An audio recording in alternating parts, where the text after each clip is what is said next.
Bonjour et bienvenue dans le 7-8 Week-end, l'émission consacrée aux loisirs et aux idées de sortie. Tout de suite, le sommaire de votre émission.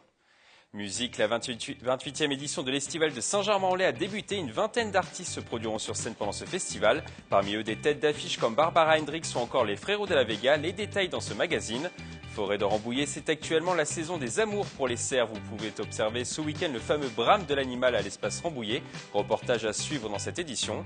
Cinéma, nous ferons un point complet sur les sorties dans les salles obscures des Yvelines. Bertrand Pigné, le responsable du cinéma Les Yeux d'Elsa, nous rejoindra en plateau pour nous parler du film Les Mille et une nuits. Et puis en fin d'émission, l'agenda sportif du week-end. Il y aura notamment du rugby et de la course à pied.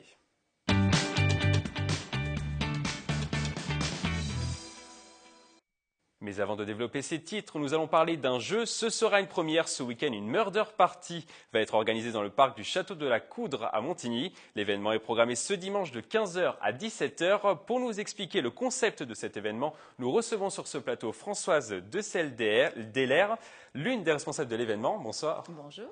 Bonjour. Alors expliquez-nous un petit peu ce qu'est une Murder Party, parce que je pense que tous les téléspectateurs ne connaissent pas. Alors c'est une enquête policière en réel en fait. C'est un Cluedo. Beaucoup de familles ont joué au Cluedo, donc c'est un Cluedo en vrai, si on peut dire, en réalité. Voilà, donc nous l'avons. C'est un concept qui existe déjà et nous l'avons adapté à une situation un peu particulière puisqu'on nous accueillons beaucoup de monde et que ça se fait en extérieur alors qu'il arrive souvent que ça se fasse en intérieur. Donc c'est un Cluedo grandeur nature, voilà, c'est ça. C'est un Cluedo grandeur nature. Et il y aura de nombreux personnages, ce qu'on appelle les PNJ, c'est ça, les participants non joueurs. Voilà, alors il y aura 13 personnages et il y a une centaine de joueurs puisque nous connaissons un vif succès. On a eu un accueil excellent de la part du public, donc nous sommes même obligés de refuser beaucoup de personnes qui ont l'air très déçues de ne pas pouvoir participer à cette première édition.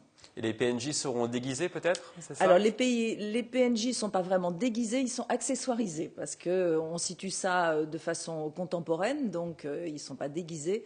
Mais c'est vrai que comme nous ne sommes pas des professionnels, donc on va s'aider de certains accessoires pour se donner une contenance ou pour rentrer mieux dans les personnages. Et parmi eux, il y aura un certain Robert Cadelbert, donc l'ancien président de la communauté d'agglomération de Saint-Quentin-en-Yvelines. Comment vous avez réussi à le convaincre de participer à ce grand jeu? Ça n'a pas été difficile du tout. On lui a présenté le jeu de façon amicale, voilà, lors d'une conversation sans aucun rapport, et il a été tenté par l'aventure, lui aussi, comme nous tous. Donc c'est vrai qu'il a été, il a tout de suite proposé de faire partie de notre équipe. Voilà. Tout de suite, il vous a dit oui directement? Oui, tout à fait. Oui. Et d'où vous est venue l'idée de cette Murder Party? Alors, l'idée est venue d'un des objectifs de notre association, en fait. Je suis la présidente d'une association qui s'appelle Tout ce qui lit, qui est une très jeune association qui a à peine un an et qui vise à créer des partenariats interassociatifs. On a remarqué que très souvent, les associations ont chacune leur activité. Souvent, c'est un travail déjà assez lourd de gérer chacun son activité et elles ne se regroupent pas. Donc nous avons essayé depuis l'année dernière de faire des actions interassociatives. Et là, nous nous sommes dit que nous pourrions nous associer avec une compagnie de théâtre pour créer cet événement. Donc ce sont deux idées qui sont télescopées. Faire jouer le plus grand nombre et le faire de façon un petit peu professionnelle avec une compagnie de théâtre. Je suppose que cette organisation vous a demandé beaucoup de temps, hein. C'est ça, le oui, temps de trouver les joueurs, les PNJ, les fameux PNJ, etc. Ça vous a demandé beaucoup de temps. Oui, c'est vrai que c'est assez chronophage, mais comme tout événement qu'on veut créer.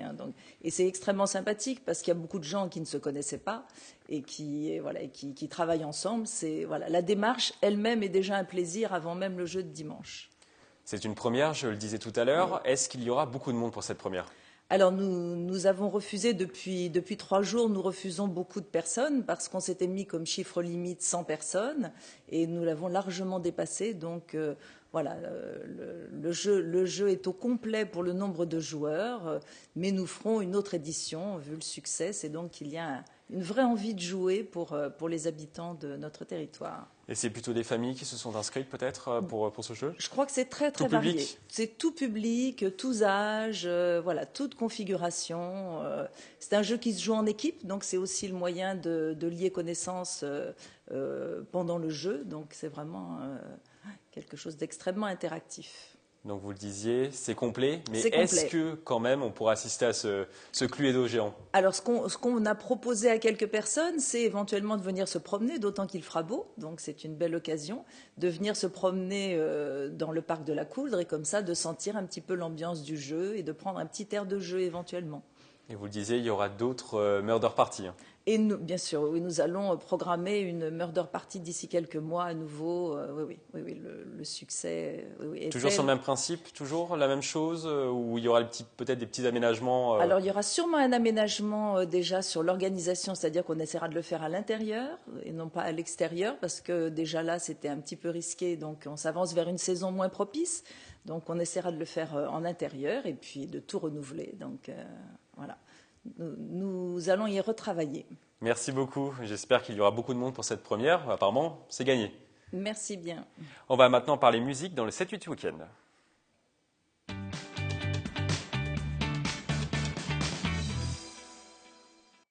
C'est l'un des plus grands festivals des Yvelines. L'Estival de Saint-Germain-en-Laye vient de débuter. Pour cette 28e édition, des têtes d'affiche comme Barbara Hendricks ou encore les Frérots de la Vega se produiront sur scène. Un reportage de Sephora Namani et d'Élodie Moine.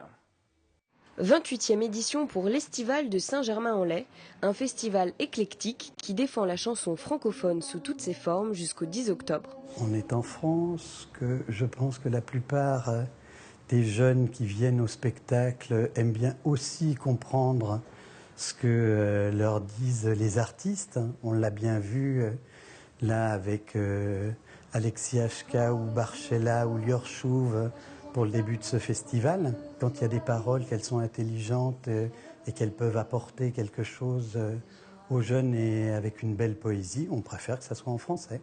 18 concerts pour faire découvrir de jeunes talents qui partagent l'affiche aux côtés de célébrités telles que Barbara Hendricks, Brigitte, Alexis HK, MJ, les Frérots de la Vega ou encore Daphné et Clarica dans leur spectacle en poésie et en chanson Ivresse. Les évasions, quoi, l'évasion, les tourbillons, Oui, l'ivresse amoureuse. Voilà. C'est un thème très vaste en fait. C'est très musical excitant aussi. Déjà, Très musical, musicalement, dans le fond, dans le propos. Il y a de la transgression aussi dans l'ivresse, donc c'est toujours intéressant. Voilà, c'est un... De l'ébullition, il y a plein de choses. Ça bouillonne, c'est pas C'est en tiède. mouvement, voilà, ouais.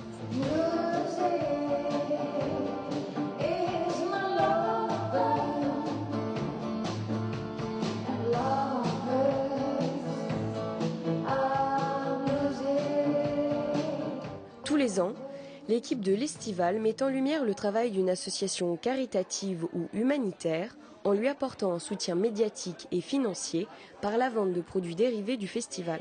Cette année, c'est les bouchons d'amour. Vous savez, les petits bouchons qu'on récupère qui permettent à des jeunes handicapés d'avoir un fauteuil ou d'avoir, par exemple, un chien qui vient s'occuper de 52, je crois, missions pour la personne handicapée. Tu me contredis, tu m'imposeras, avec ton venin et ta hargne, tu ferais battre des montagnes. Ah, on a décroché le gros lot, le jour où on l'a rencontré. S'il se taisait, ce serait trop beau, non, mais il se laisse aller, il se laisse aller.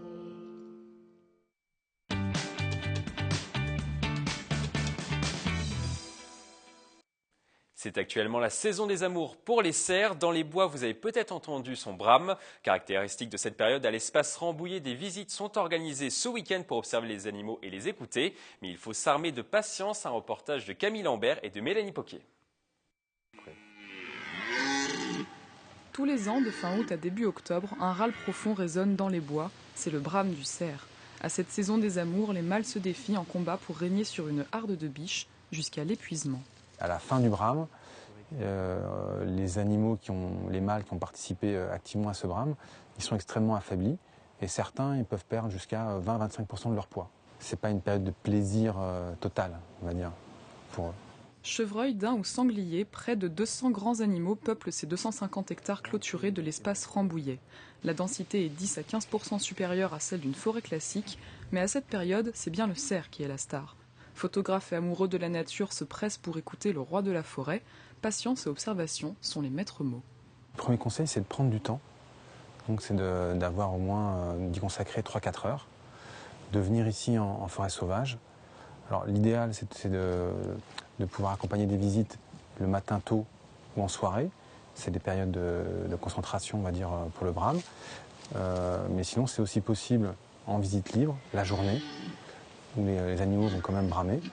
Mais là, je le répète, il faut au moins avoir 2 heures pour se poster, observer, être patient. Si certains visiteurs n'ont pas réussi à entendre le brame, la rencontre avec les animaux reste toujours un moment d'émerveillement. En septembre 2014, ils étaient 7000 à venir les observer.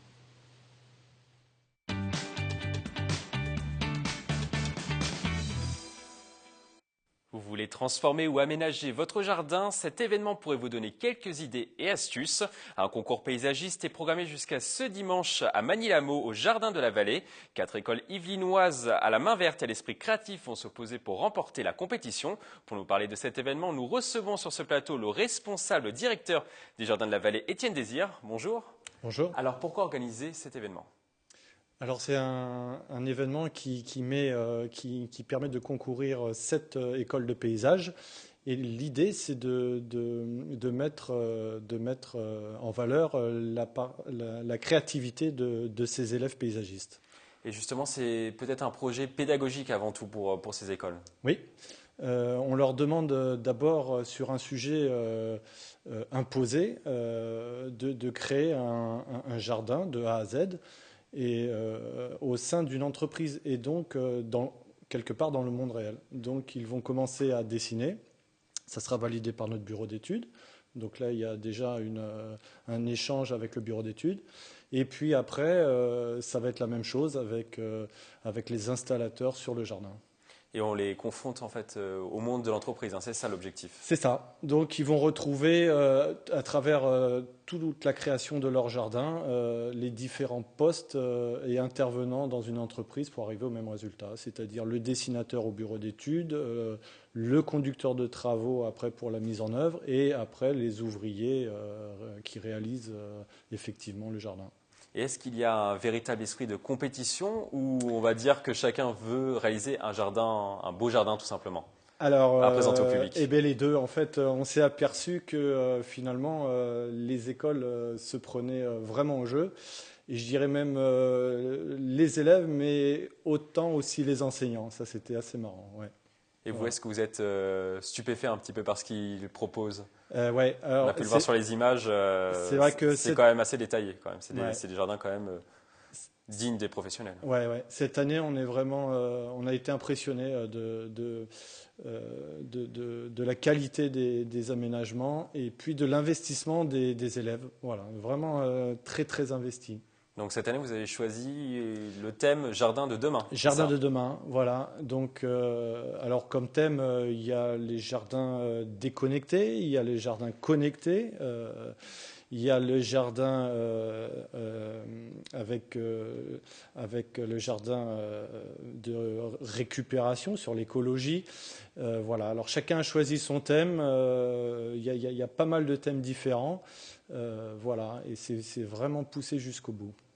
Et est-ce qu'il y a un projet peut-être qui vous a marqué en particulier, peut-être votre favori sur cette compétition? Eh bien justement, c'est très compliqué. Alors c'est très compliqué parce que franchement, vu la qualité voilà, les sujets sont divers, donc c'est déjà difficile de les départager.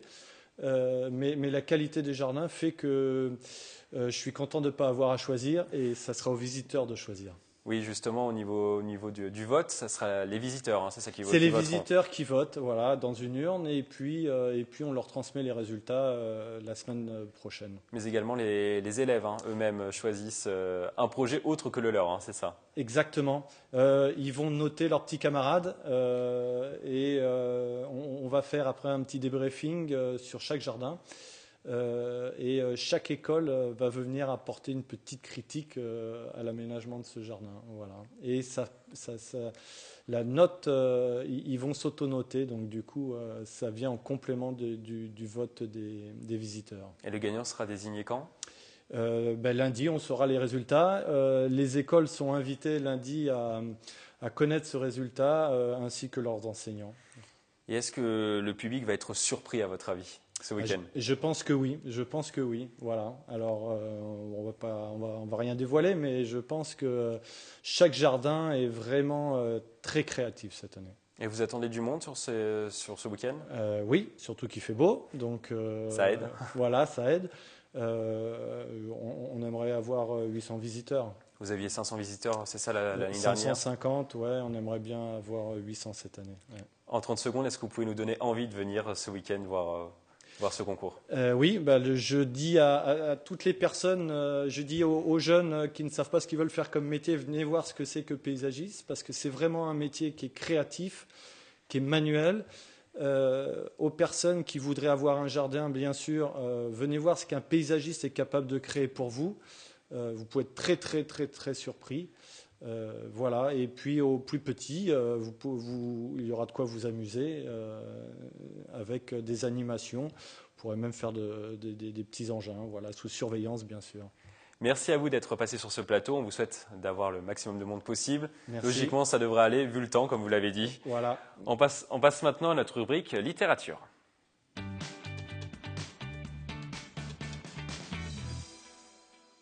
Direction à présent le pavé du Canal. Comme chaque semaine, la librairie vous fait découvrir un nouveau roman. Cette semaine, Zoom sur nous, Louis Roy d'Ève de Castro, un livre historique sur les derniers jours de la vie du roi Soleil Louis XIV.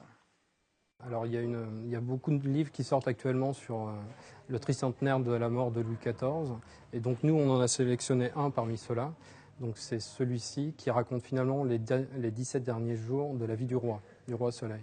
On lit habituellement toute sa vie avant ces 17 jours-là, donc tous ces fastes, la construction du château, la vie avec la reine ou la vie avec ses maîtresses, mais on a rarement le pan de lorsque Louis XIV finalement était en détresse et avait des vraies douleurs. Donc là, ce livre va détailler justement toute cette partie-là de sa vie qui est finalement très peu connue.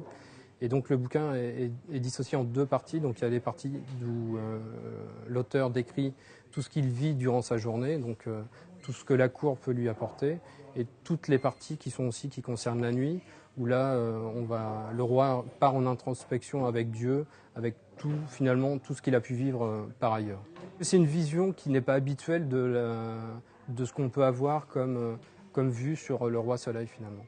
Donc cette vision d'un homme qui a la gangrène, qui lui ronge totalement les os, et finalement qui a beaucoup de doutes. Alors il a fait beaucoup de guerres, il a eu beaucoup de choses dans sa vie où il avait des idées très arrêtées. Là finalement ils se sont un peu perdus quand finalement arrive la fin de sa vie.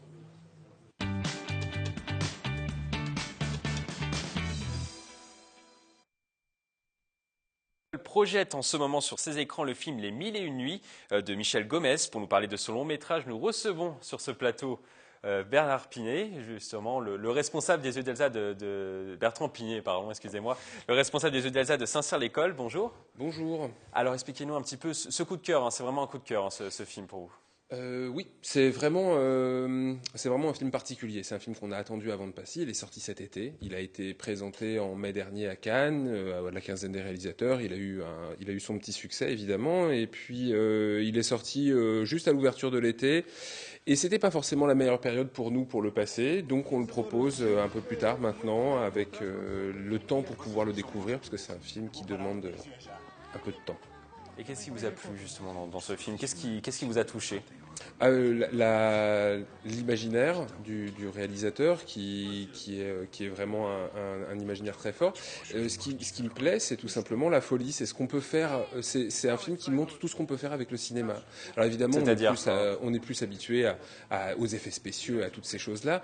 Mais le cinéma, c'est avant tout un langage. C'est avant tout une manière de s'exprimer, une manière de créer de la poésie. Et là, c'est vraiment un film qui est de ce type-là.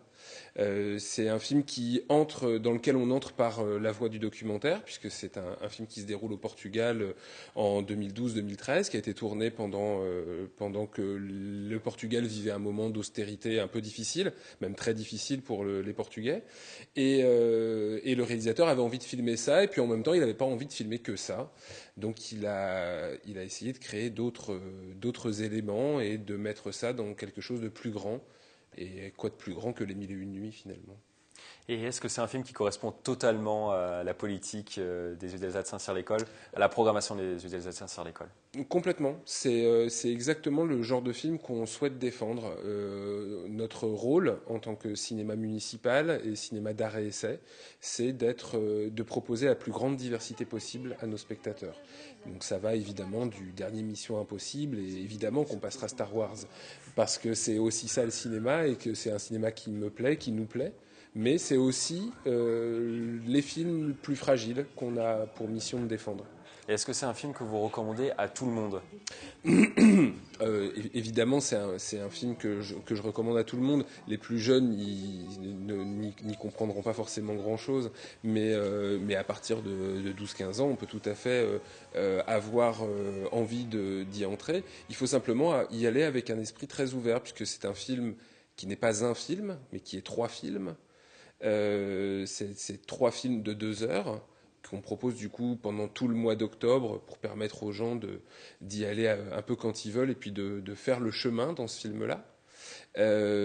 Donc oui, n'importe qui peut y aller, il faut simplement avoir l'esprit ouvert pour recevoir des choses surprenantes. Et vous recommandez ce film peut-être un peu pour les enfants ou les adolescents? Oui, il faut avoir une certaine il faut avoir une certaine culture maturité cinématographique, par exemple. Il faut avoir pas forcément une culture cinématographique, mais une certaine maturité. C'est un film qui, comme je vous le disais, commence par la voie du documentaire. Donc on y entre par des problématiques sociales, etc.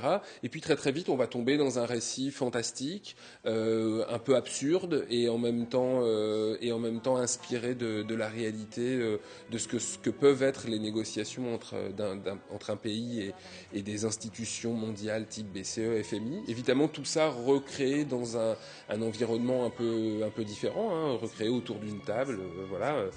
Et puis le film va nous faire voyager comme ça d'histoire en histoire, menée par une Scheherazade, une femme très très belle, qui joue plusieurs rôles d'ailleurs dans tous ces films-là.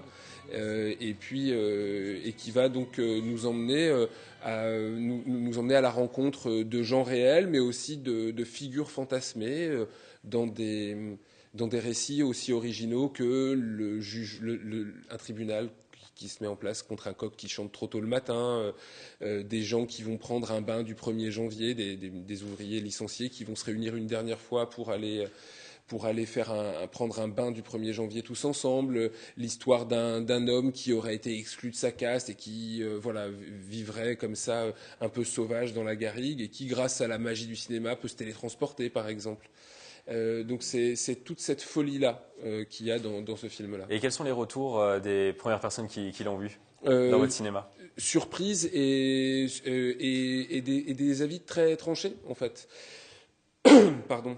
Des avis très tranchés tout simplement parce que il y a des gens qui vont avoir la curiosité suffisante pour y aller et qui vont être complètement décontenancés par ce qu'ils ont vu parce que c'est pas du tout le cinéma auquel ils s'attendaient ou auquel ils sont habitués.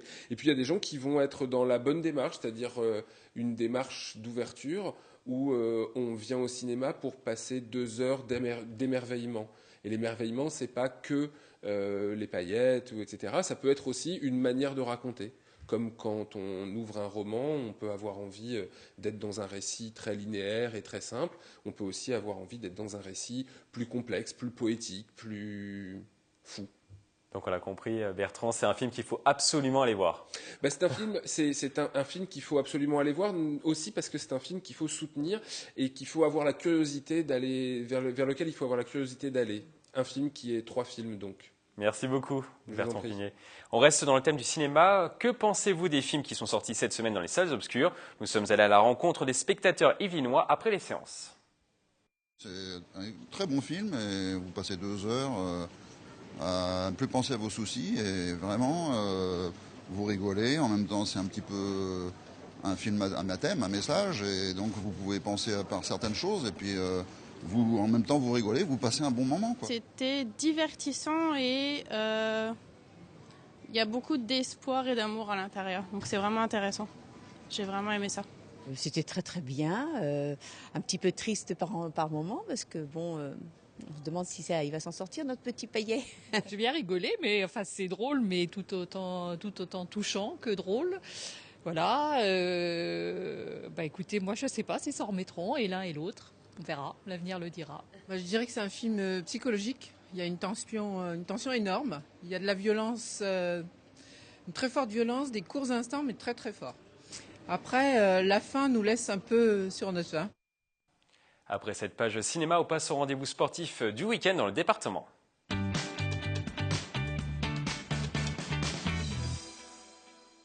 On commence cet agenda sport par du rugby. La rencontre entre Saint-Quentin-en-Yvelines et les Mureaux en promotion d'honneur est programmée ce dimanche à 15h au stade du Bout des Clos à Maurepas. Le Sky Rugby est dans une forme optimale. Les joueurs saint-quentinois viennent de remporter leurs 2 premiers matchs de la saison. Pour ce derby yvelinois, ils auront fort à faire. Les Mureaux les talonnent au classement. Le Sky tentera d'imposer son jeu de passe pour remporter la victoire.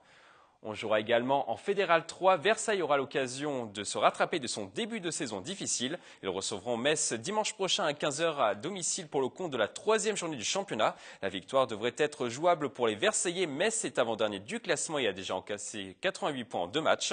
Ça devrait donc être une formalité pour Versailles.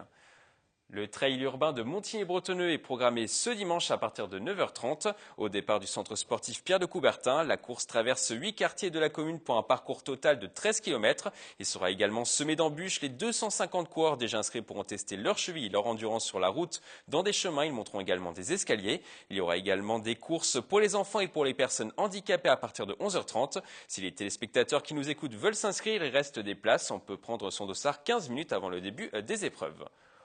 On ferme cette page sport par du basket. Trappes reçoit Viry-Châtillon ce samedi à 20h au gymnase Paul Maillet. Un match que les trappistes doivent remporter pour effacer la défaite du week-end dernier contre Marly-le-Roi en National 3. Ils avaient perdu 80-64 à l'extérieur pour ce premier match de la saison à domicile. Les trappistes comptent sur le soutien du public pour remporter la victoire, mais également sur leur pivot de 2,11 m, Joey Casseus. C'est la fin de ce 7-8 week-end. Je vous retrouve lundi prochain pour le 7-8 sport. Très bon week-end sur TV Fil 78.